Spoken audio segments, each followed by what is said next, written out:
जननीं शारदां देवीं रामकृष्णं जगद्गुरुं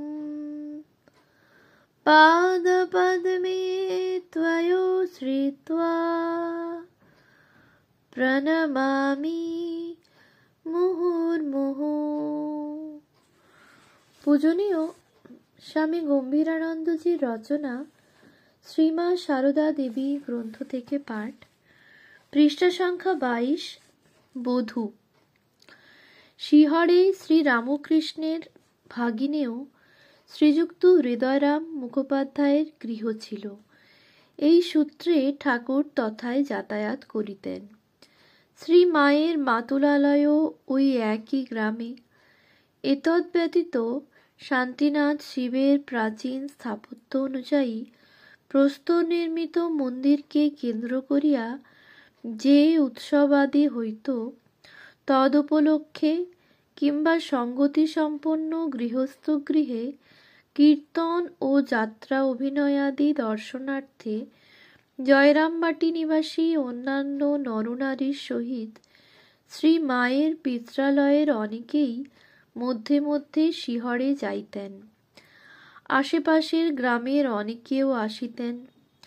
হৃদয়ের গৃহে এইরূপ সঙ্গীত অনুষ্ঠানকালীন এক কৌতুকাবহ ঘটনার উল্লেখ শ্রী শ্রী রামকৃষ্ণ পুঁথি পৃষ্ঠা 54-55 দেখিতে পাওয়া যায়। ক্ষুদ্র বালিকা সারদা ওই সঙ্গীতের আসরে এক মহিলার ক্রোড়ে বসিয়াছিলেন। গীত সমাপনান্তে ওই মহিলা তাহাকে সাদরে জিজ্ঞাসা করিলেন, এই যে এত লোক এখানে রয়েছে, এদের মধ্যে কাকে তোর বিয়ে করতে সাধ যায়? অমনি উভয় কর তুলিয়া সারদা অদূরে উপবিষ্ট শ্রী রামকৃষ্ণকে দেখাইয়া দিলেন। শ্রীমা এইরূপে যেদিন স্বয়ংবরা হইয়াছিলেন, সেদিন লোকদৃষ্টিতে তাহার বিবাহ শব্দের তাৎপর্য বোধ ছিল না, কিন্তু যে দৈব প্রেরণায় তিনি আপন পতিকে হস্ত প্রসারণপূর্বক নির্দেশ করিয়া দিলেন, সেই দৈব বিধানেই তাহার সত্যসন্ধ মনের সে অভিলাষ কয়েক বৎসরের মধ্যে পরিপূর্ণ হইল। শ্রী মা তখন 5ম বর্ষ অতিক্রমান্তে 6ষ্ঠ বর্ষে প্রবেশ করিয়াছেন। আর এদিকে দক্ষিণেশ্বরের কালীমন্দিরে শ্রী রামকৃষ্ণের দেহ ও মন অবলম্বনে যুগ ধর্ম প্রবর্তনের উদ্যোগস্বরূপে সাধনার প্রবল ঝঞ্ঝাবাত প্রবাহিত হইতেছে। অজ্ঞ ব্যক্তি তখন ভাবিতেছে যে তাহার মন সে প্রবল ঘূর্ণিবাত্যায় কেন্দ্রভ্রষ্ট ও উদ্ভ্রান্ত হইয়া পড়িয়াছে। বায়ুরোগগ্রস্তের আচরণবৎ তাহার কার্যাবলী অতি রঞ্জিতাকারে কামারপুকুরে তাহার মাতা শ্রীযুক্তা চন্দ্রমণির কর্ণে পৌঁছিলে জ্যেষ্ঠপুত্র রামকুমারের বিয়োগ দুঃখ কাতরা জননী স্নেহভাজন কনিষ্ঠ পুত্রের এইরূপ অবস্থার বিবরণ সহ্য করিতে না পারিয়া তাহাকে অচিরে আপন সকাশে আনাইলেন এবং আত্মীয় স্বজন ও বন্ধুবান্ধবের পরামর্শ অনুসারে ঔষধ প্রয়োগ, শান্তি সস্তয়ন, ঝাড়ফুঁক, চণ্ড নামানো ইত্যাদি বিবিধ উপায়ে সন্তানকে প্রকৃতিস্থ করাইতে সচেষ্ট হইলেন। বলা বাহুল্য যে লোকপ্রচলিত এই সকল উপায় কার্যকর হয় নাই। তবে এই সময়ে সাধনা সহায়ে শ্রী শ্রী জগদম্বার অধিকাধিক দর্শন লাভ করিতে থাকায় ঠাকুরের মন ও বাহ্য আচরণ ক্রমে অনেকটা স্বাভাবিক হইয়া আসিতেছিল। জননী ইহাতে কতক আশ্বস্তা হইলেও দুর্ভাবনা হইতে সম্পূর্ণ মুক্তি পাইলেন না। অন্য 10 জনের সহিত তিনিও এই সিদ্ধান্তে উপনীত হইয়াছিলেন যে সংসারে উদাসীনতাবশত শ্রীরামকৃষ্ণের মন পুনরায় অপ্রকৃতিস্থ হইয়া পড়িতে পারে। অতএব মধ্যমপুত্র রামেশ্বরের সহিত পরামর্শক্রমে এই বৈরাগ্যপূর্ণ হৃদয়কে উদ্বাহ বন্ধনে আবদ্ধ করিবার জন্য তিনি গোপনে পাত্রের সন্ধান লইতে লাগিলেন, কিন্তু সকল চেষ্টায় ব্যর্থ হইল। অবশেষে শ্রীরামকৃষ্ণ সমস্ত বৃত্তান্ত অবগত হইয়া বিরক্তিস্থলে বালকসুলভ আনন্দ ও উৎসাহই প্রকাশ করিলেন এবং পাত্রীর সন্ধান দিবার জন্য কহিলেন, জয়রামবাটির রামচন্দ্র মুখুজ্জের বাড়িতে দেখো গে, বিয়ের কোণে সেখানে কুটো বাঁধা আছে। গাছের বিশেষ ফল দেবতাকে দিবার অথবা বীজের জন্য রাখিবার উদ্দেশ্যে উহার বোটাতে কুটো বাঁধিয়া চিহ্নিত করা হয়। এই সার্থক ইঙ্গিতের অনুসরণের ফলে পাত্রী নির্বাচনে আর বিলম্ব হইল না। বিবাহের শুভদিনও স্থির হইয়া গেল। তারপর 1266 বঙ্গাব্দের বৈশাখের শেষ ভাগে নির্ধারিত দিবসে শ্রীযুক্ত রামেশ্বর কনিষ্ঠ ভ্রাতা শ্রীরামকৃষ্ণকে লইয়া জয়রামবাটিতে শ্রীযুক্ত রামচন্দ্র মুখোপাধ্যায়ের গৃহে উপস্থিত হইলেন। শুভলগ্নে শ্রীমতী সারদামণি দেবীর সহিত শ্রীরামকৃষ্ণের পরিণয় সমাপ্ত হইল। বিবাহে বরপক্ষ কন্যাপক্ষকে 300 মুদ্রা পণ দিলেন। শ্রীরামকৃষ্ণ তখন 24 বর্ষে পদার্পণ করিয়াছেন।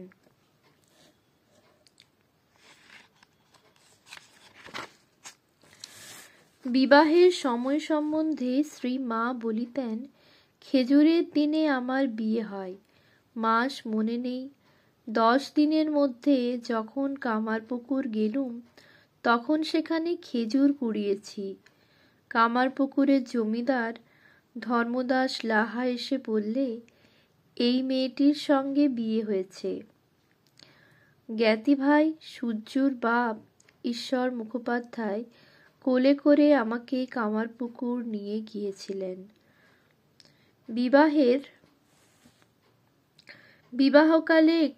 বিবাহকালের একটি ঘটনা শ্রী শ্রী রামকৃষ্ণ পুঁথিতে পৃষ্ঠা 55 এইরূপ উল্লিখিত আছে। জালিয়া 27 কাঠি বিবাহের কালে, ঘুরে যবে বরে ঘেরে রমণী সকলে, জ্বালা কাঠি লাগিয়া কি হইল শুনো কথা, পুড়ে গেল শ্রীপ্রভুর মাঙ্গলিক সুতা, হরিদ্রা মাখানো সুতা ছিল বাঁধা হাতে, অপূর্ব প্রভুর খেলা দেখিতে শুনিতে, চিরশক্তি আপনার করিয়া গ্রহণ, ছলে পুড়াইয়া দিল অবিদ্যা বন্ধন। পরদিবস বৈকালে বরপক্ষ বরবধূকে লইয়া কামারপুকুর যাত্রা করিলেন। তাহারা গ্রামে উপনীত হইলে শ্রীযুক্তা চন্দ্রামণি দেবী পুত্র ও পুত্রবধূকে যথারীতি বরণ করিয়া লইলেন। অনন্তর স্ত্রী আচার, ফুলসজ্জা ও বৌভাতের সহিত দরিদ্র গৃহের বিবাহ উৎসব সমাপ্ত হইল। এই আনন্দ শেষ হইতে না হইতে এক নিদারুণ চিন্তা চন্দ্রাদেবীর মাতৃহৃদয়কে ব্যথিত করিতে লাগিল। বিবাহে যৌতুক দেওয়া হইয়াছিল। তদুপরি সামাজিক সম্ভ্রম রক্ষার্থ লাহাবাবুদের নিকট হইতে কয়েকখানা অলঙ্কার আনিয়া বালিকাবধূকে বিবাহদিনে সাজাইতে হইয়াছিল। উৎসবান্তে অবোধ ও দুহিত্রী সদৃশা বালিকার অঙ্গ হইতে কোন প্রাণে অলঙ্কার উন্মোচন করিবেন, ইহা ভাবিয়া চন্দ্রাদেবী দুঃখ ভারাক্রান্তা হইলেন। বুদ্ধিমান শ্রী রামকৃষ্ণ অচিরেই মাতার সমস্যা জানিতে পারিলেন এবং আশ্বাস দিলেন যে ওই জন্য চিন্তা করা নিষ্প্রয়োজন। নববধূর নিদ্রার সুযোগে তিনি কৌশলে অলঙ্কার কয়খানি খুলিয়া দিবেন। কার্যত তাহাই হইল। শ্রীরামকৃষ্ণ এমন সাবধানে উহা উন্মোচিত করিলেন যে শ্রীমা জানিতেও পারিলেন না। কিন্তু শয্যা ত্যাগান্তে তিনি যখন নিজ অঙ্গ ভূষণহীন দেখিলেন, তখন তিনি হস্ত, গ্রীবা, বাহু ইত্যাদি দেখাইয়া বলিলেন, আমার এখানে এখানে যে গহনা ছিল তা কোথা গেল? সরলা বালিকার মুখে এইরূপ কথা শুনিয়া চন্দ্রাদেবী সাশ্রু নয়নে তাহাকে কোলে তুলিয়া লইলেন এবং সান্ত্বনা দিয়া কহিলেন, মা, গদাই তোমাকে এর চেয়েও ভালো ভালো অলঙ্কার পরে কত দেবে। ইহাতে বালিকা শান্ত হইলেও সেই দিনই তাহার ক্ষুল্লতাত কামারপুকুরে আসিয়া স্নেহপুত্তলী ভ্রাতুষ্পুত্রীকে নিরাভরণা দেখিতে পাইলেন এবং ক্রোধ ভরে তাহাকে ক্রোড়ে তুলিয়া জয়রামবাটি চলিয়া গেলেন। শ্রীরামকৃষ্ণ সেবারে 2 বৎসরাধিক কাল কামারপুকুরে ছিলেন। বিবাহের প্রায় 2 বৎসর পরে তিনি 1267 সালের অগ্রহায়ণে একবার শ্বশুরগৃহে যান। ওই সময়ের কথা স্মরণ করিয়া শ্রীমা কহিয়াছেন, আমার 7 বছর বয়সের সময় ঠাকুর জয়রামবাটি এসেছিলেন। বিয়ের পর জোরে যায় না? তখন আমাকে বলেছিলেন, তোমাকে যদি কেউ জিজ্ঞাসা করে ক বছরে বিয়ে হয়েছে, তখন 5 বছর বলো, 7 বছর বলো না। জোরে যাওয়াকেই মা পাছে বিবাহ মনে করেন, এই জন্যে ঠাকুর এই কথা বলিয়া থাকিবেন। মায়ের আরও মনে পড়িত যে ওই সময়ে ঠাকুরের সহিত আগত ভাগিনেয় হৃদয় কতকগুলি পদ্মফুল সংগ্রহ করিয়া ক্ষুদ্র মামিকে খুঁজিয়া বাহির করিয়াছিলেন এবং তিনি নিতান্ত সংকুচিতা হইলেও উহার দ্বারা তাহার পাদপূজা করিয়াছিলেন। সারদাদেবীর তখনও বুদ্ধি পরিপক্ব হয় নাই, তথাপি কেহ শিখাইয়া না দিলেও তিনি ঠাকুরের চরণ যুগল ধুইয়া দিয়া তাহাকে বাতাস করিয়াছিলেন। ইহাতে অনেকেরই হাসির উদ্রেক হইয়াছিল। জয়রামবাটি হইতে ঠাকুর শ্রী মাকে লইয়া কামারপুকুরে গিয়াছিলেন। ইহার অল্প পরেই তিনি দক্ষিণেশ্বরে ফিরিয়া আবার সাধন সাগরে ডুবিলেন। এদিকে শ্রী মাও পূর্বের মতো স্নেহময়ী মাতার যত্নে পল্লী সৌন্দর্যের মধ্যে আপন ভাবে গড়িয়া উঠিতে থাকিলেন। ইহার পরে 13 ও 14 বৎসর বয়সে শ্রী মা 2 বার কামারপুকুরে যান। শ্রী শ্রী ঠাকুর তখন দক্ষিণেশ্বরে সাধনায় নিমগ্ন। শ্বশুরালয়ে শ্রী মায়ের ভাসুর, জা ও আত্মীয়বর্গ ছিলেন। শাশুড়ি তখন দক্ষিণেশ্বরে গঙ্গা তীরে বাস করিতেছেন। প্রথমবারে কামারপুকুরে অবস্থানের পর শ্রী মা জয়রামবাটিতে ফিরিয়া 5-6 মাস ছিলেন। তারপর আবার শ্বশুরগৃহে যাইয়া 1.5 মাস থাকেন। এইবারে পিত্রালয়ে আসিয়া তিনি 4 মাস আন্দাজ ছিলেন। ইহার পরে 1274 সালে শ্রী শ্রী ঠাকুর ভৈরবী ব্রাহ্মণী ও হৃদয়কে লইয়া স্বগ্রামে পদার্পণ করেন এবং শ্রী মাকে তথায় লইয়া আসেন। শ্রী মা সেখানে প্রায় 7 মাস ছিলেন।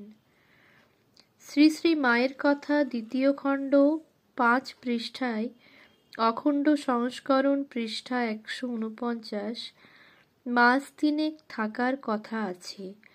আমরা এখানে লীলা প্রসঙ্গ সাধক ভাব 316 পৃষ্ঠার অনুসরণ করিলাম। দ্বিতীয় গ্রন্থের ৩০৭ পৃষ্ঠা এবং ৩১১ পৃষ্ঠা হইতে মনে হয় যে ঠাকুর নিজ পত্নীর তাঁহার নিকট আসা না আসা সম্বন্ধে উদাসীন থাকিলেও অপরেরা শ্রীমাকে কামারপুকুরে আনিয়াছিলেন।